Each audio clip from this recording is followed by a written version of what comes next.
The CIA is actually the organisation behind all child trafficking in the Western world and beyond.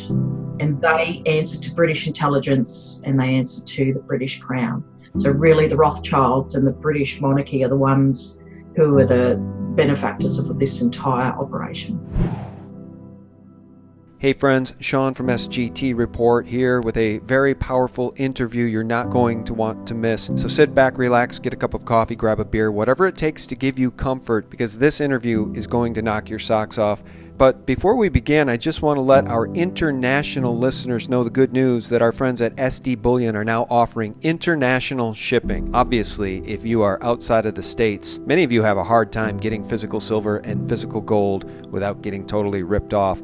SD Bullion now offers international shipping. And by the way, if you go to the top of SGTreport.com, click on the banner right now, and you can get a 10-ounce bar of silver at spot price, no markup. So visit our friends at SD Bullion, click the banner at the top of SGT Report, and they'll take good care of you. Now, without further ado, the interview with a survivor of child sex trafficking and satanic ritual abuse. Many of you are familiar with Fiona's story, some of you are not, and Fiona's story really tells us just how deep the rabbit hole goes and how sinister it is. Fiona, thanks for joining us. Thank you. Hey, thanks for coming on. And my thanks to whoever it was on Twitter over the weekend that suggested I interview Fiona. I reached out via Twitter, and here we are on Sunday night. You got to love the internet, Fiona. It's bringing us all together. And for those who don't know, I just want to give a little bit of background. Fiona is a child sex abuse survivor, MK Ultra. She has experience with all of it, direct experience. And she's not afraid to name names, including people like Ted Turner, Richard Nixon, Lieutenant Colonel Michael Aquino, and get this, Meryl Streep. I mean, it's stunning with all of the reports of pedophilia and child sex trafficking we hear about now spilling out in Hollywood, Fiona. It shocks me, I must admit, to hear the name Meryl Streep. Before we get into this, tell people a little bit about you and how people can follow you. Okay, so I have been public in Australia for some years now. I went fully public about 2013, around the time that Australia launched a federal investigation into institutional responses to child sex abuse, and that's when I really came out. From my earliest memory, I was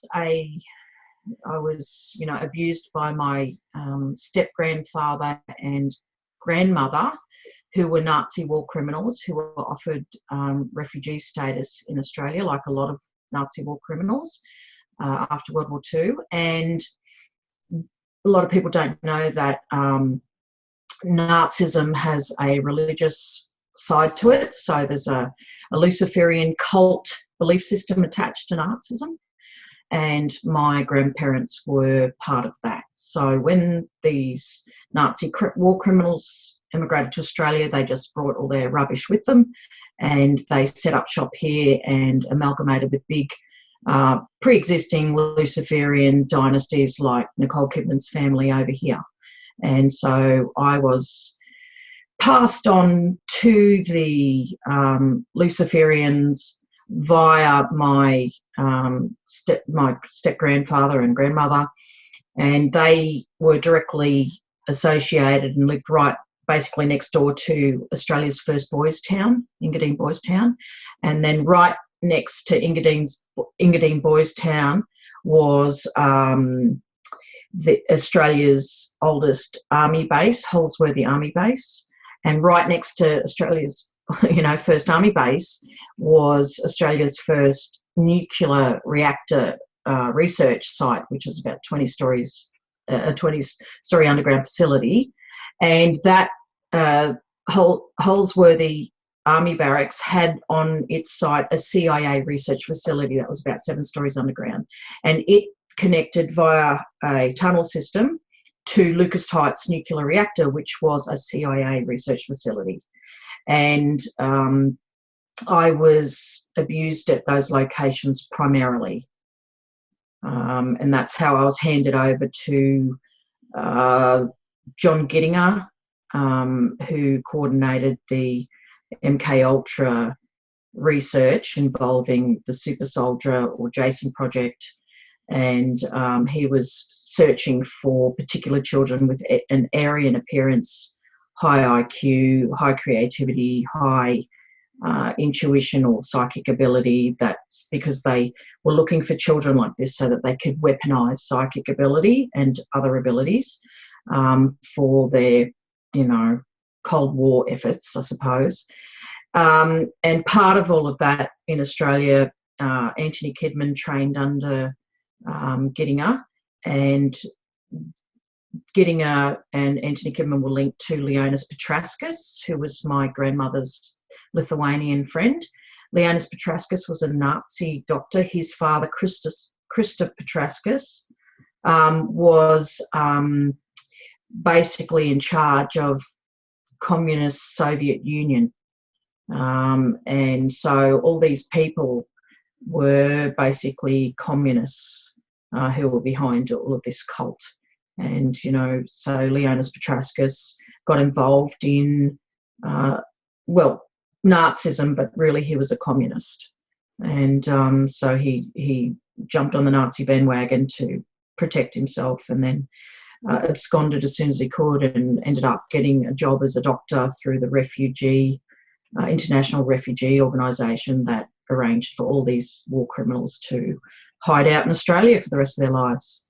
Yeah. So that's the basis of my story and how I ended up being trafficked through the CIA, because the CIA is actually the organisation behind all child trafficking in the Western world and beyond.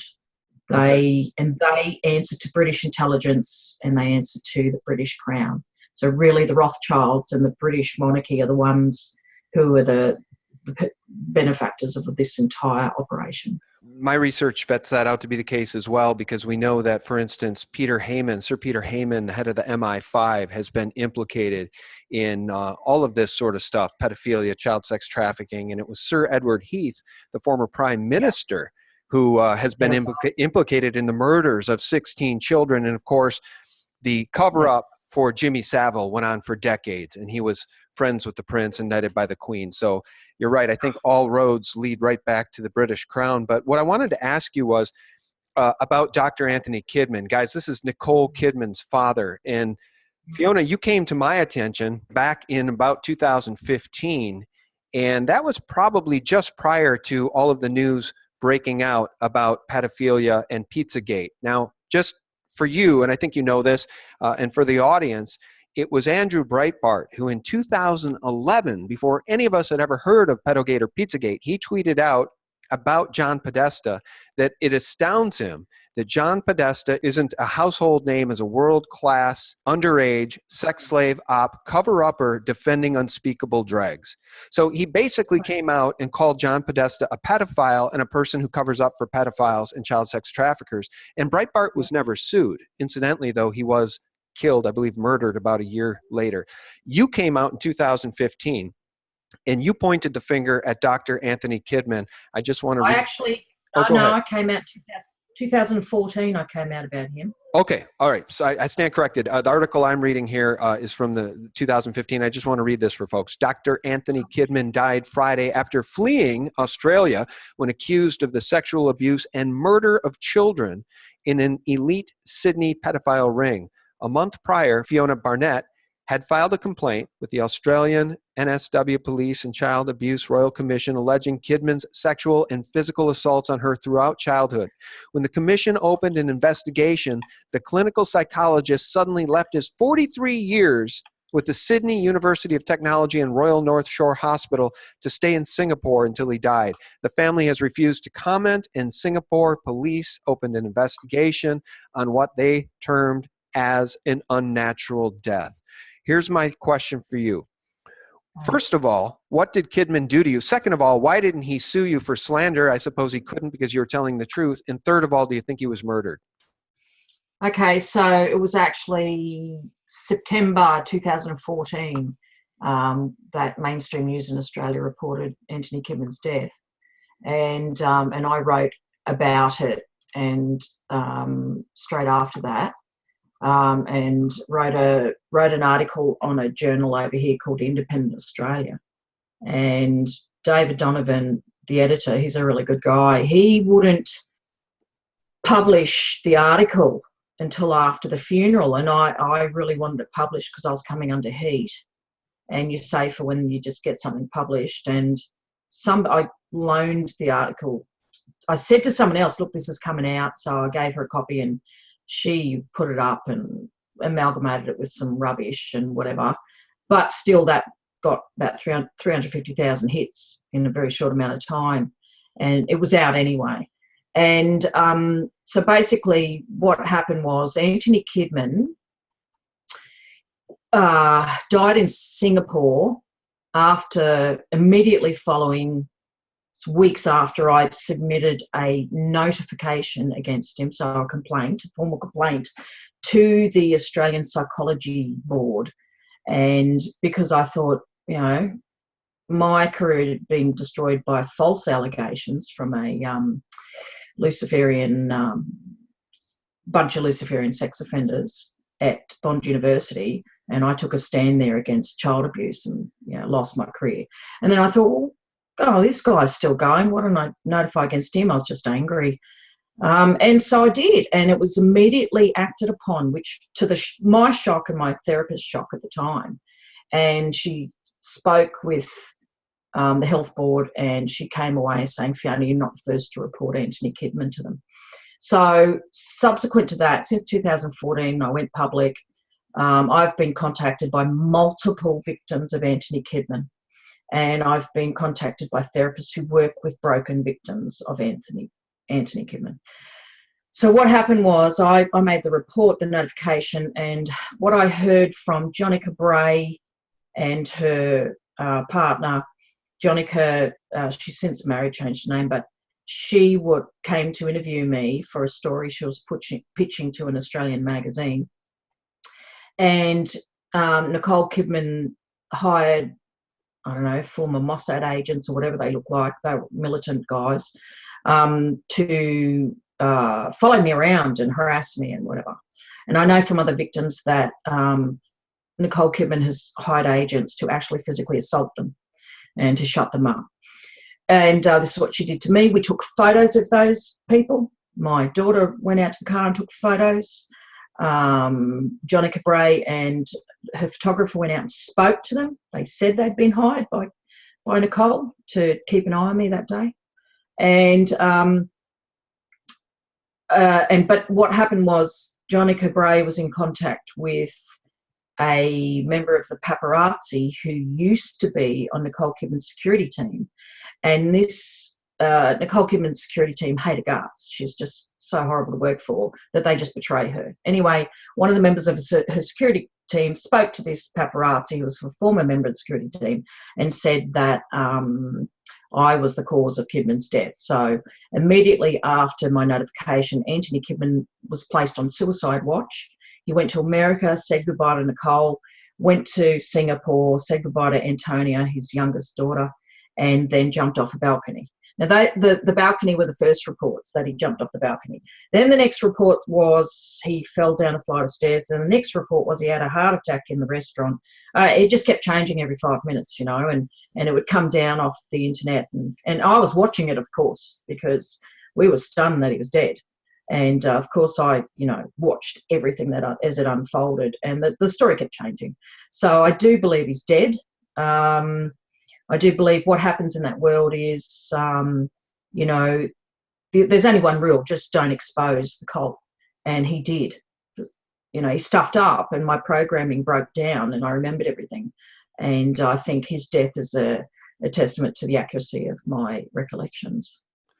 Well, let's talk a little bit about what he's responsible for having done. He escaped justice, I guess, through death, although those of us who have faith believe that he's paying the price in the afterlife.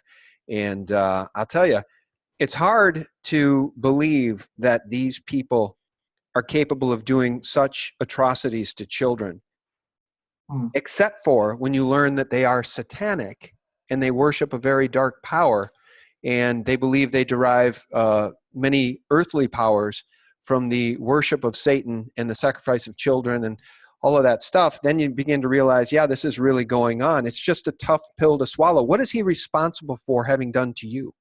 Oh, what hasn't he done? From the age of my very young memory, age 3, he raped me, he tortured me, he, put me through cattle prodding, so used electrocution by cattle prodding. But remind people too, where were your parents? How did this happen? Did your parents allow you to be trafficked? So I am at least second generation MK Ultra victim. My father's a victim. He is really screwed up. My saving grace was that my mother was very normal and very sane, and she had no clue as to any of this. She came from a very average, 1950s childhood in Brisbane.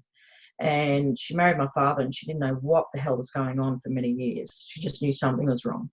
And so my father was terribly abused by Catholic priests at Engadine Boys Town and through this same Luciferian cult.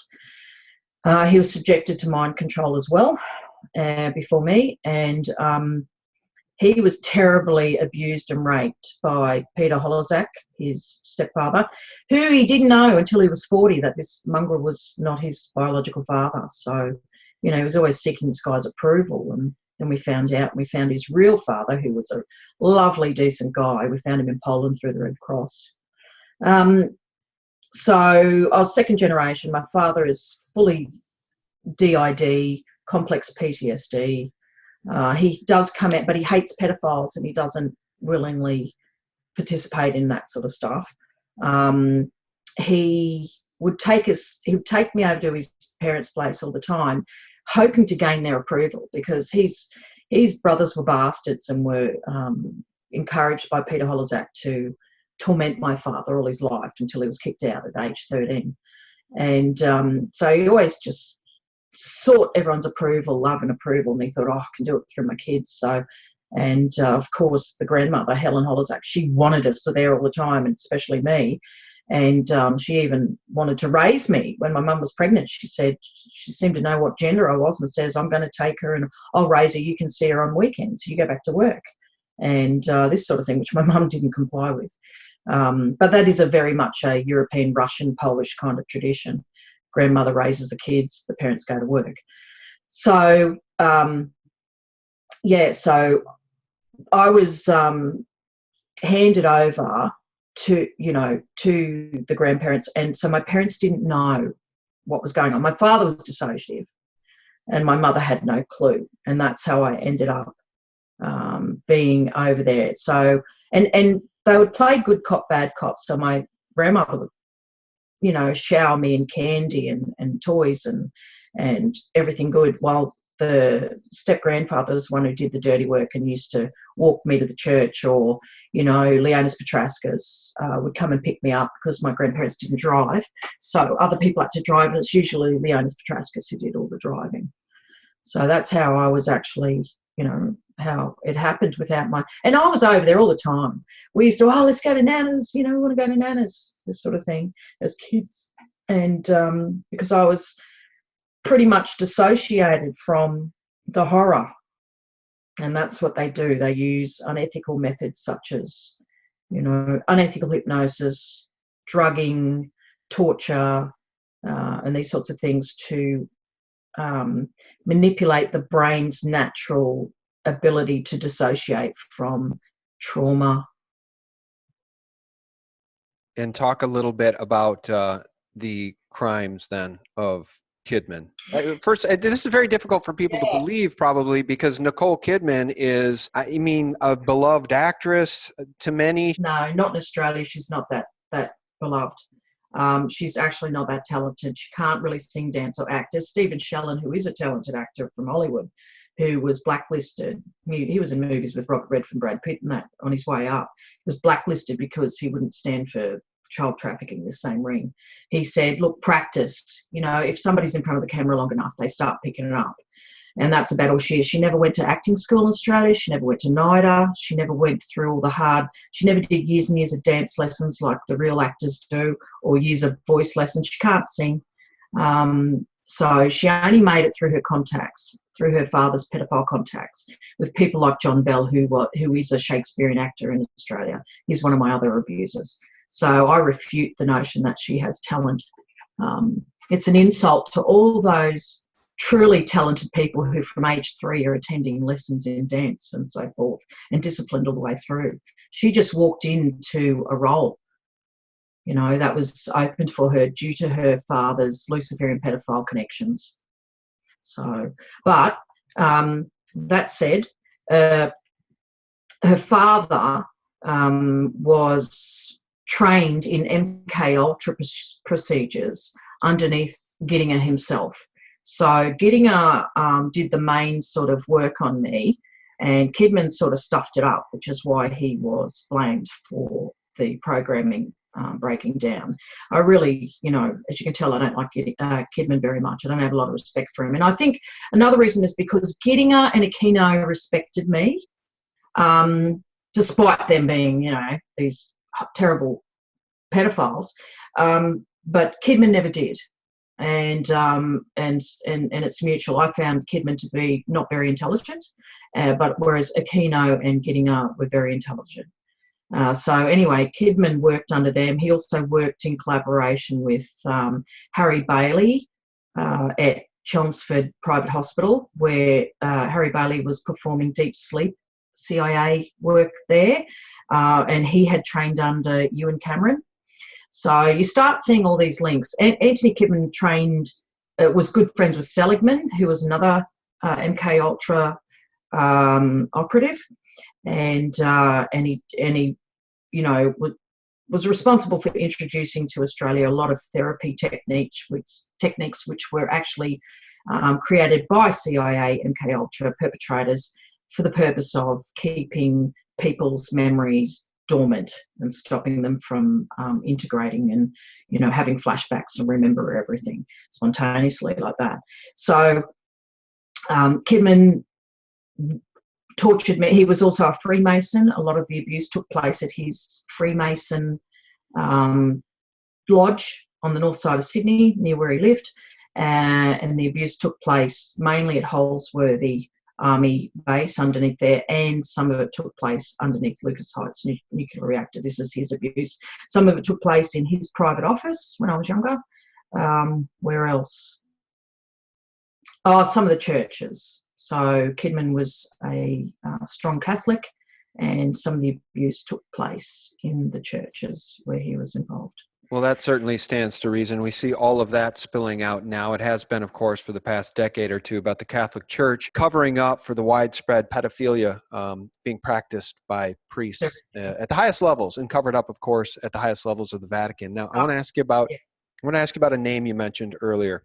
You said that Kidman wasn't very intelligent, but Michael Aquino was. And I think you're speaking about Lieutenant Colonel Michael Aquino. And for folks that are listening and find this information a bit dubious, I mean, how would the military be involved? How could this be going on? Let me just read this for you. The Temple of Set. The temple was established in the United States in 1975 by Michael Aquino, an American political scientist, military officer, and high-ranking member of Anton LaVey's Church of Satan.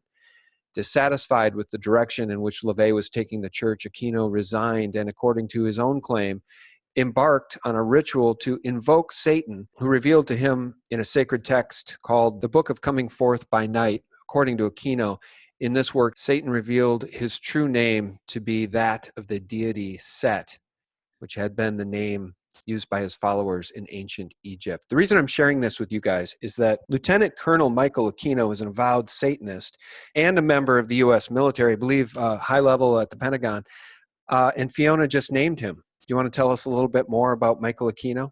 Yeah, well, Michael Aquino, Dr. West and John Gittinger were employed by both a joint operation by the CIA and military intelligence to open a lab, to run a research lab under Dulcie.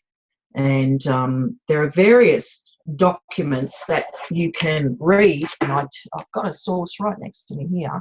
This is really good.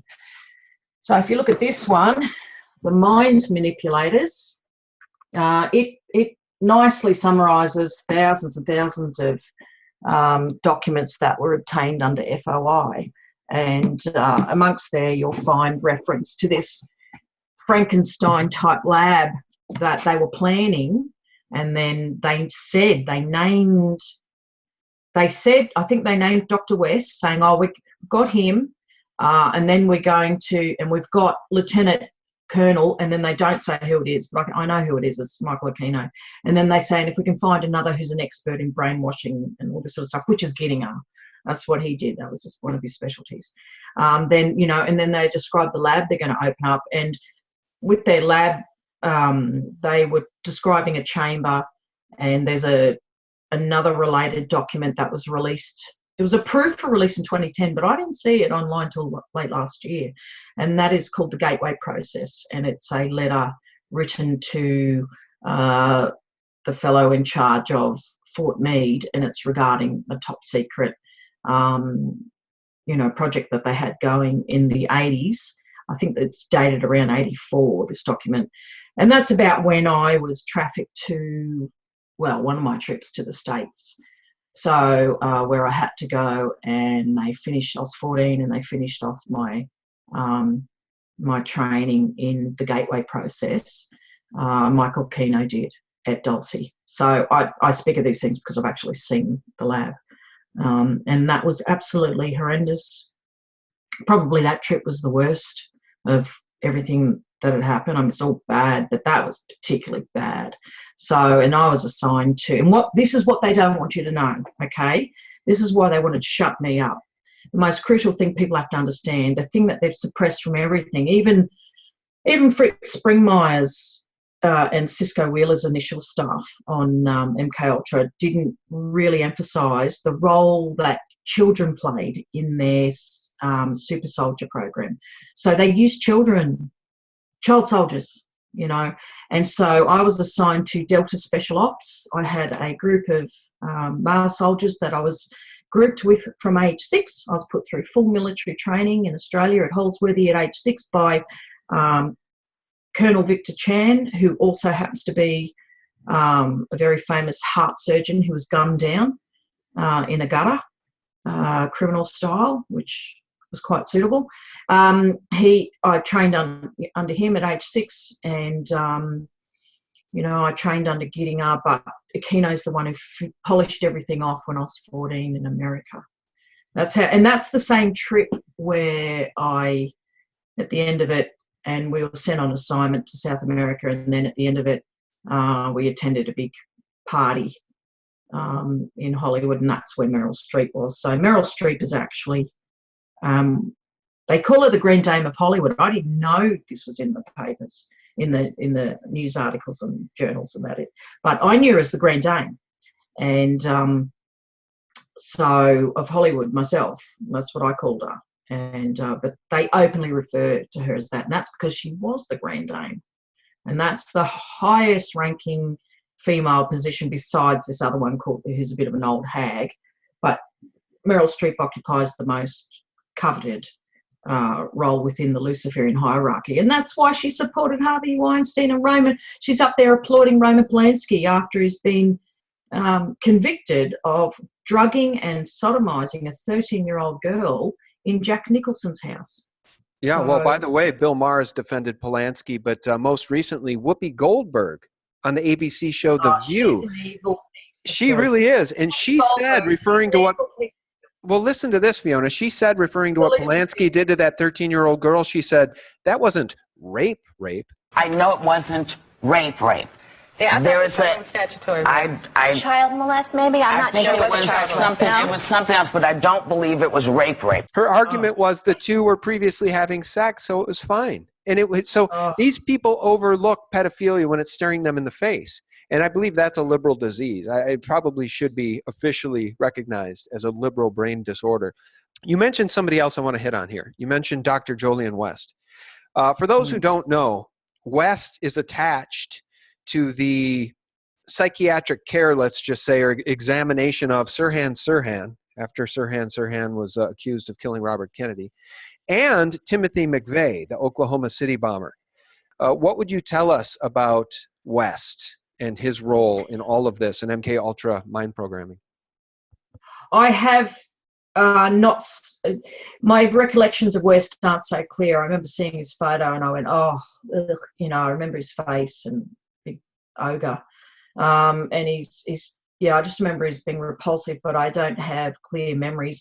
Granted, I say that, and then next week I might have a flashback, you know, of something. So my memories at the moment are, you know, are very clear of Aquino and mainly Gittinger. I mean, Aquino was a hard pill to swallow because of how bad it was, what he did. But yeah, and I remember Dulcie well, but West is more in the background for me. I remember there was a whoever. I was 14. I was born in '69, and I'm 14 when I was over there. And a general came up to me. So he was like this huge, you know, some kind of 5-star, 4-star or something general, the highest ranking general at the time. And he was a big slobby guy, and he had grey hair. And he tried to assault me when I was just sitting there, and I did some damage to him, which people might know about if they're in the know.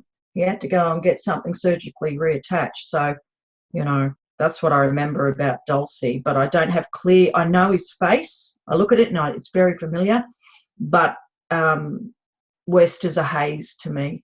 You know, I've got heaps of memories there that I still haven't looked at because I'm not ready to. It's taken years and years and years to process. So I just know when there's something there. And talking about things lately, what people don't realise is, you know, 3 weeks ago, I think it is, I came on Twitter. People said, I came onto Twitter. They said, oh, go on Twitter. You know, Isaac Cappy's there, Sarah's there. Oh, all right.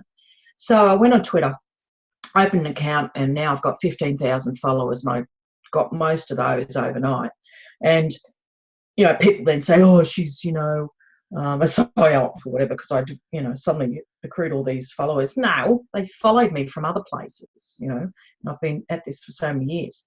Anyway, I went on there, and what people don't know is the impact that talking about this stuff in interviews and writing articles and, you know, throwing myself into this, the impact that it has on me is pretty heavy. Yeah. And I started having flashbacks. So, which is highly unpleasant, and it's actually starts tearing away at my heart and things like that. So, I'm not keen to discuss things until I have actually, you know, processed them in therapy, etc. It's like Meryl Streep. I knew about Meryl Streep. I'd never talked about it except over a year ago to my therapist. I just mentioned it one time, and I just said I'm not going there. And anyway, it was because of all this Hollywood garbage. Can't remember what happened. I put up an article. What did I do? I said something in an interview, and I let slip about Meryl Streep after I read out the, you know, 19-page statement that I had, and then I just let it slip. And I remember thinking, oh no, I've mentioned her name, and I don't want to talk about it. Anyway, then. That's when and Stephen Shellen and others were saying, oh, just mention a name, just say the name, you know, go public. Anyway, my way of doing that was I found Sarah Ashcraft's stuff from late last year about Tom Hanks and others. And I put it, and she's the one who mentioned Hillary Clinton, I think. Anyway, so I went up there and I, you know, had 3 beers, local beers, and thought it was a great idea to write, Tom Hanks is a pedophile, --victim speaks, ! And I posted about her Sarah's stuff, but I also in that there was a picture of Meryl Streep with Tom Hanks and Steven Spielberg, and that's why I did it. I posted it there because it was my way of telling the world about Meryl Streep. And so I posted that up there, and I still didn't say she raped me or anything like that. Well, you know, what I saw, I just hinted at it. And then it gradually came out. And then I went, around that time I was swimming in the pool. I do laps, and it integrates my brain, lap swimming does. And I had a flashback of Meryl and whatever. And then, you know, so and then this is all blown up. People ask me about Meryl, and I remember going to my therapist, and he's going, oh, what are we doing today? I said, I showed him the stuff I'd been posting, and he's like, oh, great. And I said, I think I think we better focus on Merrill now, you know, and just process that and get to the point where I talk about it with my therapist, so I am not being triggered mid-interview by stuff. So this is why I'm reluctant to talk about West, because there's stuff there, but if I start going into it, I'm going to probably start reacting right now before your eyes, and I don't want to do that. I'm sorry, I was on mute. All right, well, what I wanted to say about any of this stuff, Nicole Kidman, Meryl Streep, Yeah. I want to just say, as it pertains to Hollywood, if folks just go and Google this, look at the Creative Arts Agency headquarters, the CAA headquarters in Hollywood. Look at that from above. Pockets from the Future did a good video about this. And it's very, I mean, it's not very, it is specifically Illuminati-esque symbology and architecture. Look at the buildings, look at the headquarters from above, and represented by the CAA, among many others, is Nicole Kidman. An interesting aside. One thing I wanted to ask you about, you keep mentioning the Dulce base, and I want to be real clear about this. Is this the same Dulce base we hear about being related to alien sightings and UFO sightings out there, the Dulce base in New Mexico? Is that the underground base you're talking about? The one that Phil Schneider was murdered over outing. Okay. And so what's Phil Schneider? Yeah, I'm familiar with Phil Schneider's That's story. The one. It's New Mexico. Okay, I think we're talking about the same base then. So what you're saying is what's really going on there is some, or at least what was going on there, some hybrid form of like a Jason Bourne mind control project where not only that, they want to fracture people's brains, give them multiple personalities. They want to create super soldiers, child sex slaves. Is that what we're talking about here? Yes, it is. So what they do is, and the link between the CIA MK Ultra project and Luciferianism is that Luciferians perfected dissociative techniques generations ago. And so it was just a natural thing for them to amalgamate with MK Ultra, who stole their techniques and sort of weaponized things. So what they were doing was they're looking for children who are high IQ, because high IQ children, when they perform cognitive tasks, both sides of their brain operate at the same time. When a child with an average IQ, or a person, you know, adult, whatever, performs a cognitive task, just the left hemisphere lights up generally. But if a high IQ child performs a cognitive task, they engage their left and right hemisphere. Now, what they were after doing with the Gateway Project was to really simplify it, was they're trying to achieve hemispheric synchronization. So if you've got both hemispheres lighting up and stimulated, this causes a certain type of resonance, and then that places the brain in synchronicity with the electromagnetic field that surrounds us. And that is how astral travel works. That is the scientific explanation. Now, when I say astral travel, this isn't voodoo. This is actual real stuff. And you know, for example, I always give this example because a witness told me this himself. He worked for years at the head army training facility in the UK, and he said, Fiona, they've been using, the military police are routinely trained in astral projection, and they use astral projection to patrol their overseas bases. So he told me that and spun my brain out. Man, I was told that about over a decade ago, and he said it was 15 years before that he stopped working for the UK government, for the military over there. So, you know, this stuff is real. Anyone who's been in the military, who, you know, they've signed a secrecy agreement, they know about this stuff, you know, and they're not allowed to talk about it to date. So that is what they're doing. It's all Delta Special Ops members, right? All Delta Special Ops members are MK Ultra victims. You know, I communicated with one not long ago, and I said, okay, what do you know about all this stuff? Because that's the unit I was in. Anyway, he said, oh, you know, yeah, okay. What I heard verbatim was we were trying to keep up the Russians. We were trying to develop super soldiers, and we were using child soldiers. He said, that's all I know. Then it all went dark. Now, I continued communicating with this person, and I continued to ask questions, and then that person dissociated before my eyes and started spewing out references to MK Ultra and became incoherent when they were extremely lucid. And that person's still an active soldier, so I really hope I didn't get him into trouble, but we haven't heard from him since my communication with him, so I hope he's okay. But so my conclusion is, like Fritz Springmeier said in his writings, all Delta Special Ops are made up of MK Ultra victims, and children are the main ingredient because they are best at, because I suppose they create, also not only have to be high IQ and be able to visualize things for the program process and to synchronize your brain hemispheres for the process, but you have to be creative. You have to be able to, programming only works if the child is creative and can make up and visualize in their own head scenarios to implant the post-hypnotic suggestion, and those sorts of things that are essential to the MK Ultra brainwashing process and the gateway process. So does that answer your question a bit? Yeah, it does a little bit, and I know we can go much, much deeper into that, and we will in future interviews, but I want to ask you about bloodlines.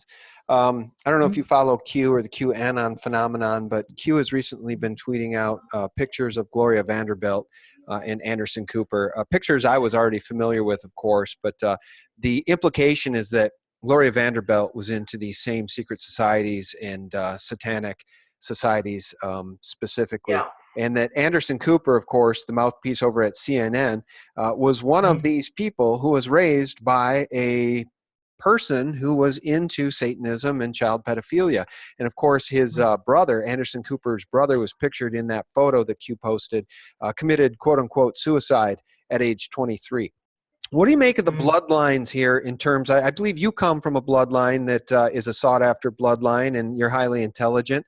Is that typically what they do? I think Q has said this goes far, far deeper than most people could ever dream, and it's far, far darker than you can even imagine. And I suppose we're just scratching the surface here, but let's talk about the bloodlines, the Vanderbilts, the Astors, the Rothschilds, the Rockefellers. Yeah, well, once again, I would recommend people go back to essential reading. Conspiracy 101 is Fritz Springmeier and Cisco Wheeler's books that they wrote on that. Bloodlines of the Illuminati, that's right. Yeah, all of that. That's accurate. That's consistent with my understanding. My bloodline is one of those ones that's hidden, and it came out with what they're testing. They knew something I didn't know, and which was hidden. Everything's hidden by World War II. I'll give you an example. My husband is of the Gardner bloodline. The Gardner's one of those bloodlines that I think Fritz Springmeier mentions. So right up the top, you've got must be about a dozen bloodlines, and they reckon the 13th contains the bloodline of Satan himself, or Lucifer, as we know him as. And you've got up the top, you've got the Rothschilds and the royal family, and they're the two main ones that I know of. They're the highest ranking ones. And then below that, and then you've got lots of offshoots, and you find they're all kind of related. So they're considered they're regarded as like demigods. They're revered, those ones. And below that, you've got a whole bunch of bloodlines. Springmeier says there's about 300. That sounds about right with me. And the Gardner bloodlines in that. Now, for example, my husband's father's mother was Gardner, and so she is related to the current King of Jordan. So my daughters are direct blood relatives of the current King of Jordan, whose wife was Tony Gardner, who changed her name when she converted to Islam to Muna. And so that, that's how that works. And then they tend to have us marry within our own bloodlines type thing, like bloodlines intermarry, to keep the IQ going and to keep the, the dissociation and the trauma travels down about 4 generations. So genetic information is present down about 4 generations. So if you can get a child who's already been subjected to dissociative, techniques, and that child's parents were, and their parents were, and their parents were, it's an easy thing to get them to split, and they're quite, makes them more susceptible to hypnosis and things like that. So this is why it's sought after, and plus, they believe that they have what's called a blood right to the offspring of their victims. So, Lucifer's not allowed to access a child unless some adult gives permission, unless someone gives permission, gives a doorway to that child. And they've already got it automatically with the children of these, the offspring of victims. So Does that explain about the bloodlines a bit? No, it does. And I'm familiar with a lot of it. I was just trying to help the audience understand some of this background. And folks, for anybody who wants to just learn a little bit more about the Vanderbilts and Anderson Cooper, I'd suggest you go over to neonrevolt.com and read a very important, detailed article titled Anderson Cooper's Satanic Slaughterhouse. And it essentially talks, I know it's a very dramatic title, but it talks about the Vanderbilt mansion and the pool in that mansion that represents, it's the Tony Podesta art. It's the art Tony Podesta loves to collect. Disgusting. And those children in those, look, I'm an artist, okay? My first degree was art, and I attended the top art college in Sydney when it was, I don't even know that college exists now, but, years ago it did. And that was the City Art Institute. That was so hard to get into, and I attended the top art college in Brisbane, which was the Queensland College of Art, and I attended the top art college in WA, Western Australia. Now, and my major was painting, my minor was drawing, and I'm very, very good at realistic portraiture, and very good at realistic drawing. Now, I know that those paintings are done from photographs, and they're done from models, real life models that have those facial expressions, and those kids are traumatized and they've been crying. You can't make that art. You couldn't just say, oh, I'm going to paint something out of my head. Nope. Those are real models, real abused children sitting there, and you'll find that their backsides are red from being sodomized, and their feet are red from being beaten. That's what I see when I look at those paintings. Yeah, no, I know, me too. And the horrors that are going on around the world, I think these rat lines are being shut down. The bottom line, Fiona, I don't know how you feel about this, but in my estimation, we really all need to thank God that Hillary Clinton is not in the White House, because this stuff would have gone on forever, and it all would have continued to be covered up with the willing, complicit mainstream media helping to cover it all up. And she would have stacked the State Department and the Department of Justice. The FBI would never get its house cleaned. Nothing. This would all go on forever. It would have been our final nail in the coffin. Well, she would have been at war with Russia within a fortnight. She was already talking about it before the election. You're foaming at the mouth to go to war with Putin. Yeah. And then this mainstream media wants to hang Trump out to dry for having the audacity to have a conversation with Putin. Well, and it was okay. Everyone else, they prefer nuclear war. Everyone else has conversations with Putin. There's photos of Obama and Clinton and everyone else with him. Big deal. Big deal. I mean, just blame the Russians. I mean, what was never tackled by mainstream media, and because, like I said, Ted Turner, sexually abused me when I was about 6 at Disneyland at a pedo party. They've closed the park and they host pedophile parties there. Anyway, he abused me there, and he found a CNN. So what a surprise that mainstream media, doesn't report this stuff. And Rupert Murdoch and Kerry Packer, I know victims of theirs. They're all pedophiles, Luciferian pedophiles. So, these are the big media moguls who run the mainstream news. What a surprise that they don't report on this stuff. And the guy who's head of, what is it, the New York Times, he's the guy who covered up Jimmy Savile, his Luciferian pedophilia crimes in England when he was at the BBC. That's right. And the BBC stems from the Tavistock Institute. It was always set up by British intelligence as a mind control facility. Hey. So, and you know, so what a surprise they're not reporting on the truth. But what they didn't report was the content of those emails, you know, where she confesses to being a Moloch worshipping Luciferian child trafficker. I mean, duh.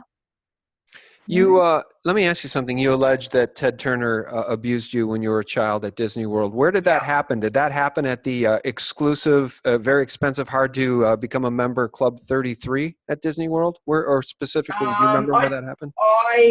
You know, I've never been asked that before. What I do, the memories I have is of him raping me, and the memory I have is of being on that. It's at Disneyland, Arnhem Land, and Giddinga took me there, and it's a programming centre, so they put me on that. I remember going through that It's a Small World After All, you know, that horrible ride, over and over, drugged, and I was put on that horrible teacup and saucer ride and spun and spun and spun, you know, till I just vomited and passed out. So you know, that's what I remember about. And there was just all these men there, men drinking, music, a bar,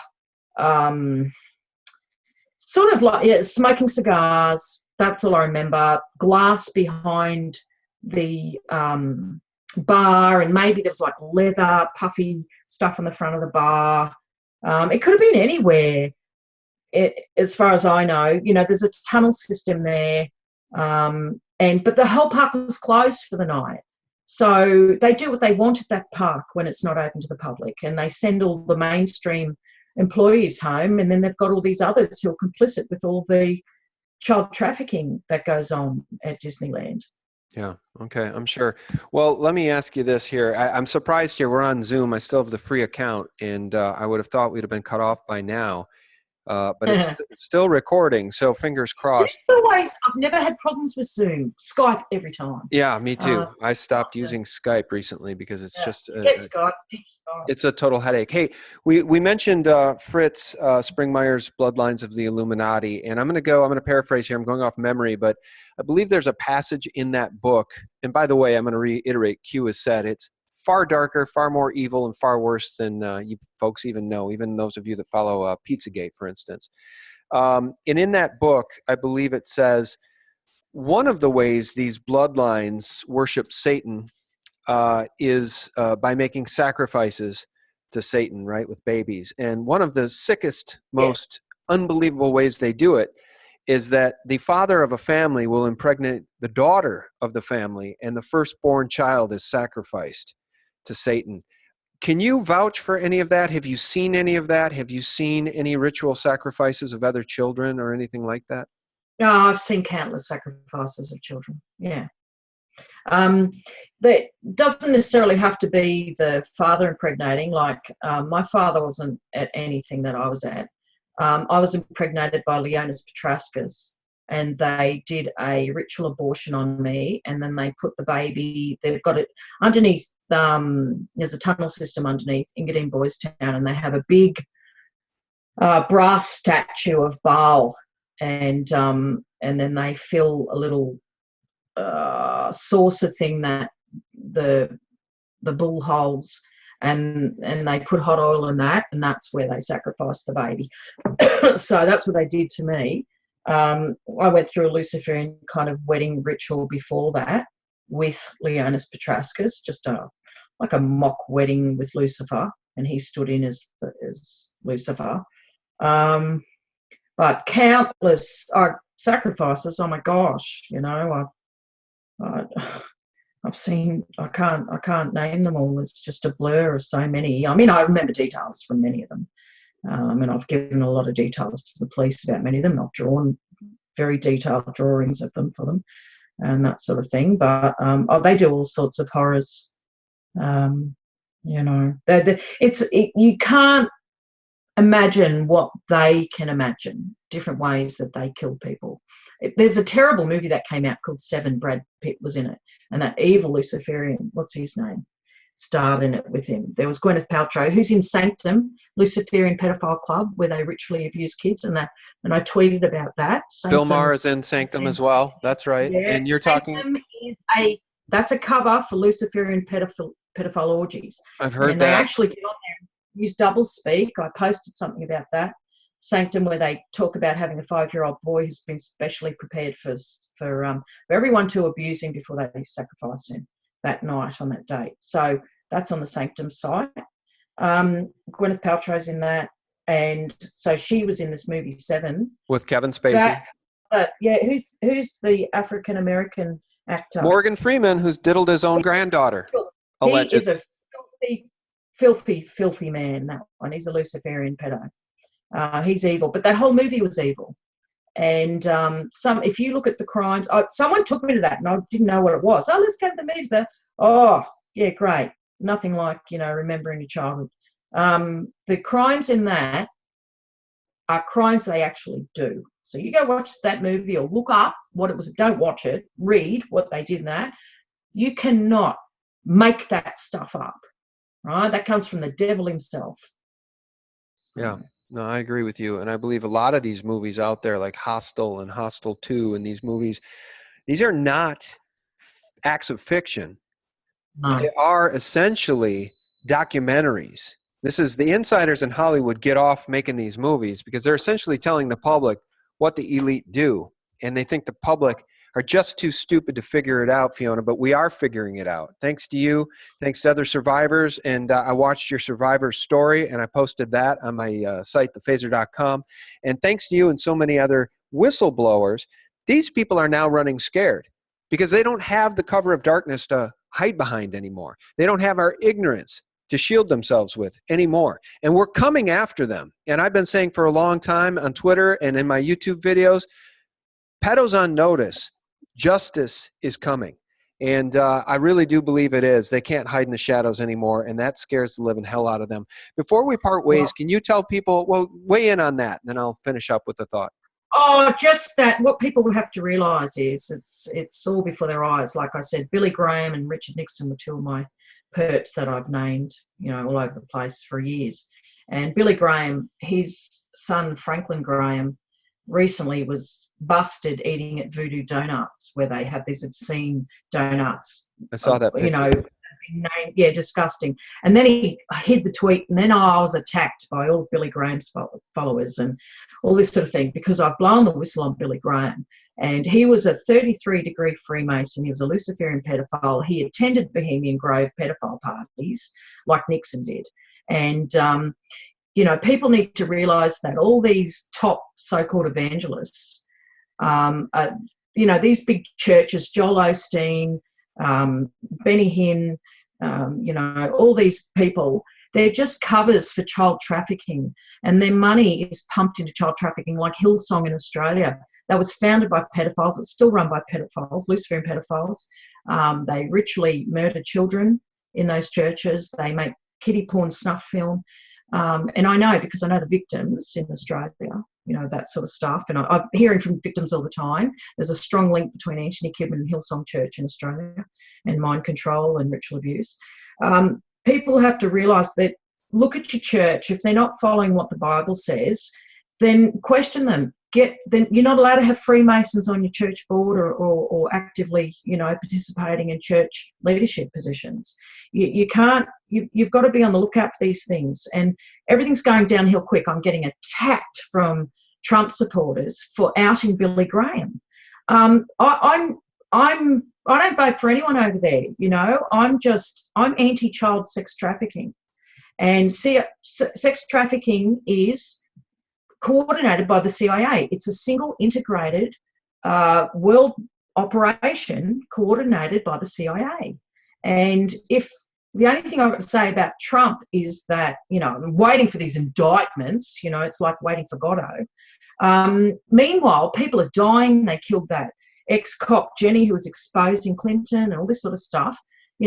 I'm being pursued. David Schroeder's in trouble. Sarah is, being pursued. Isaac Cappy's being pursued for outing this stuff. Vegan Mikey is being pursued for outing Voodoo Donuts, and Robert for outing the whole town of Auburn, and the other lady who's another witness to that. Meanwhile, while everyone's sitting around waiting for these indictments to be released and waiting for the rapture, warming the Sunday pews, people are dying. Kids are still being trafficked. And I'm doing my best at the expense of my health and my family time. I'm doing my best to out this. And I'd really like the born-again Christians out there to start questioning, what are you learning in the churches? Is it feathers and gold dust and Bethel Church, occult Kundalini spirit crap?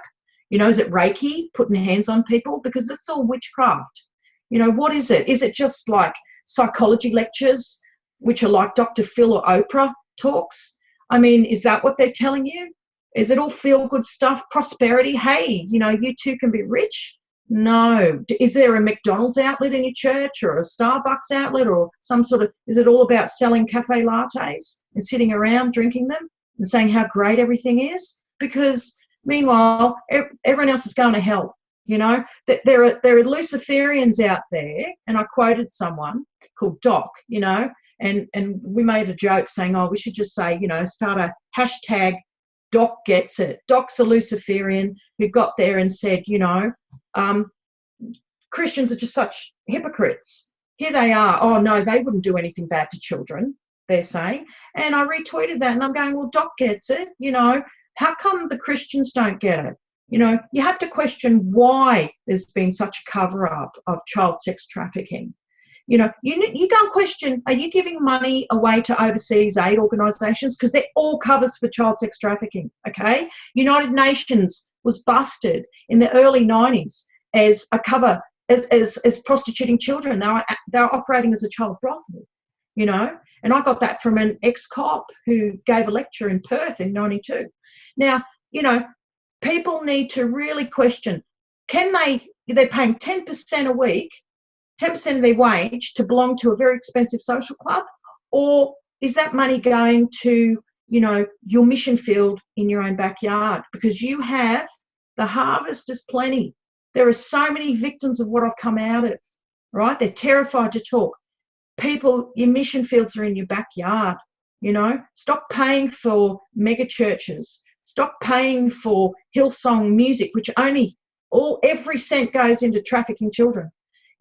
Start looking after prayer. Get together, pray, read the actual Bible, not one of the versions, that have been edited by Luciferian pedophiles. Go do your homework so you know what that is.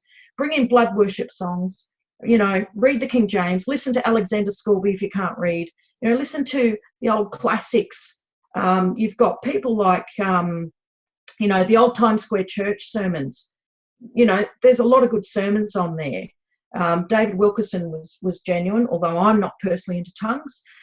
You've got John Jack Johnson from United States Prophecy. He's a real prophet. Everything he said has come true. There's a whole bunch of stuff that he's predicted is going to come true, i.e. America getting nuked and being invaded by Russia and China. I believe that that's what's on the cards, and the Illuminati know that too. So I think people, they say, oh, Fiona, give us time. We're waking up. I'm trying to tell you all. I'm trying to dump this and download it before it's too late. It's too late once you're nuked. Yeah. It's too late once you're invaded. I'm trying to tell you guys. Yeah, in the 5 minutes we've got left in life. Yeah, well, I'm with you, but here's the cup half full thing. And first of all, I want to back you up on, I believe the Red Cross has been involved in some very nefarious stuff, and the Clinton Foundation is the head of the snake. But as it pertains to the United States, I truly believe, and I may be naive for thinking this, but I truly believe we have been given an 11th hour reprieve because the witch lost. Yes. They never thought she would lose, Fiona. And I believe what you just described, what you just described was the plan. And we've been given a reprieve. And now the Christians need to stand up, and they need to break their conditioning, and they need to learn about Zionism. And I'm a Christian. So wait, we can't paint with such a wide brush either, because there are many Christians listening to this broadcast that know the truth about child sex trafficking. Unfortunately, the majority do not. And people need to wake up.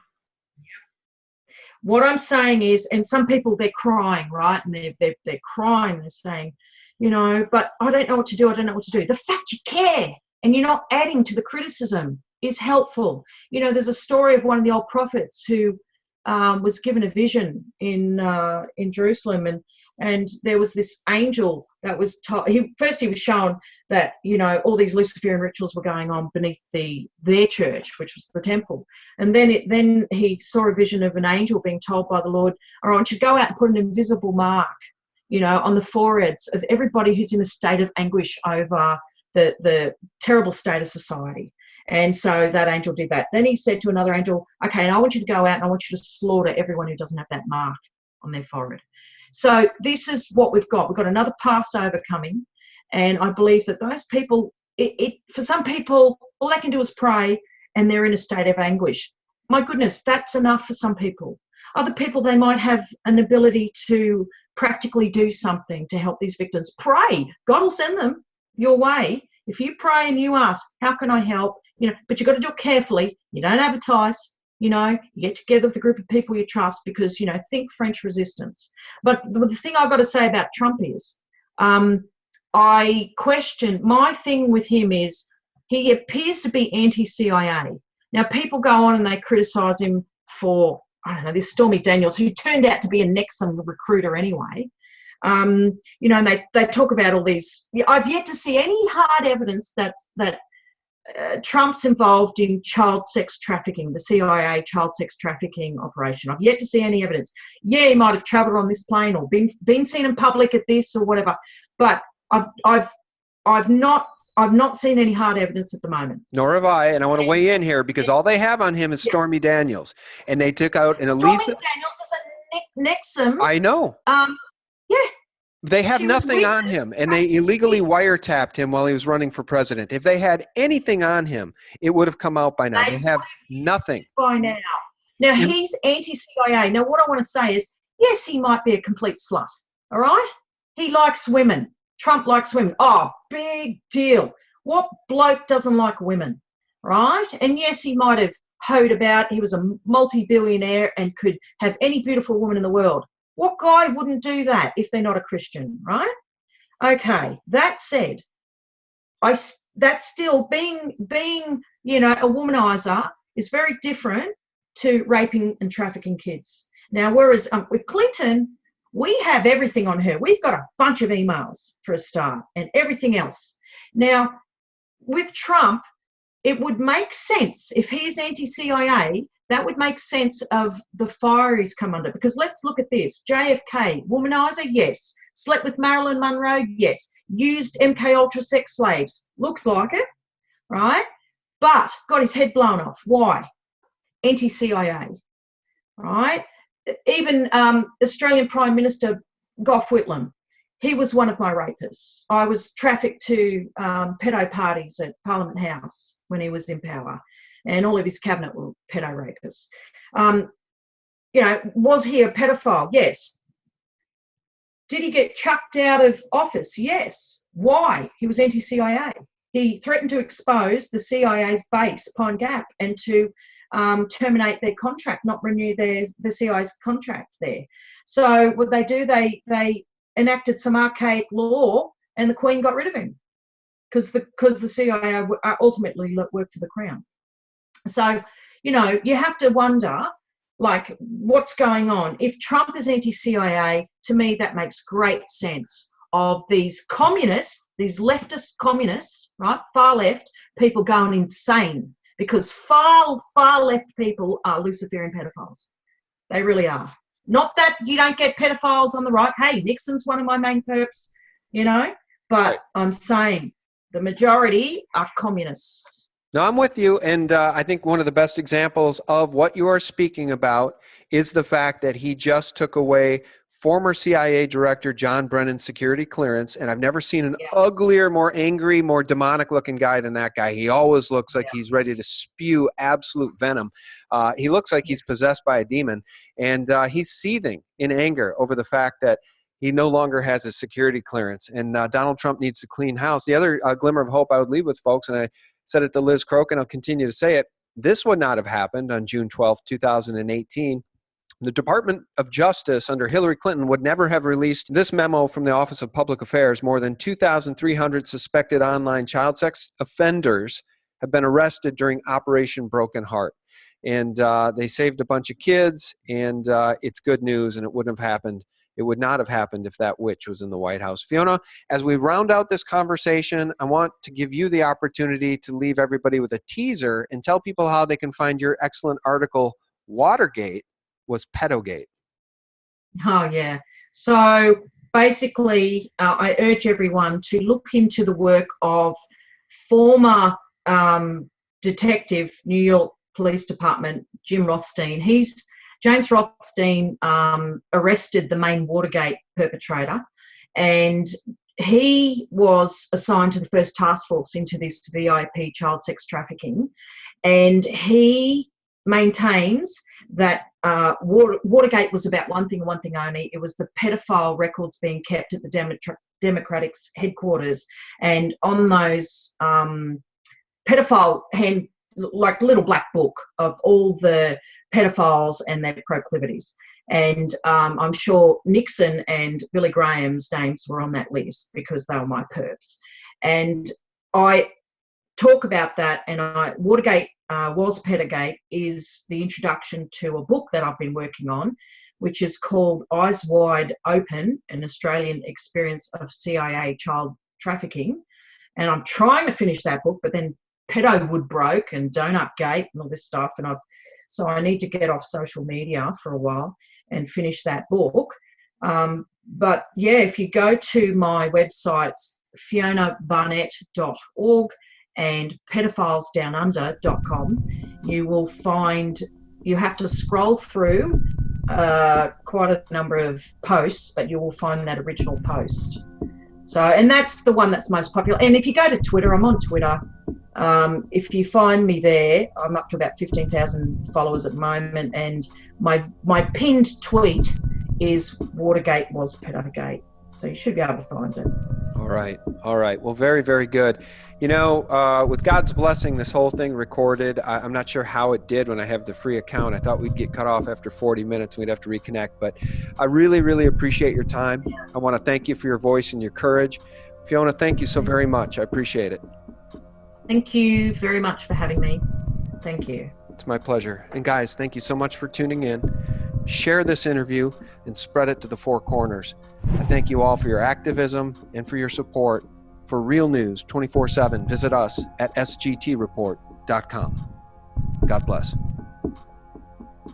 This is all happening at once because President Trump, Q, the White Hats, they are all trying to prepare the public for what is about to come. Because I truly believe that the hammer is about to drop. Hillary Clinton and many of these elite bad actors will be arrested. I firmly believe this before November 11th this year.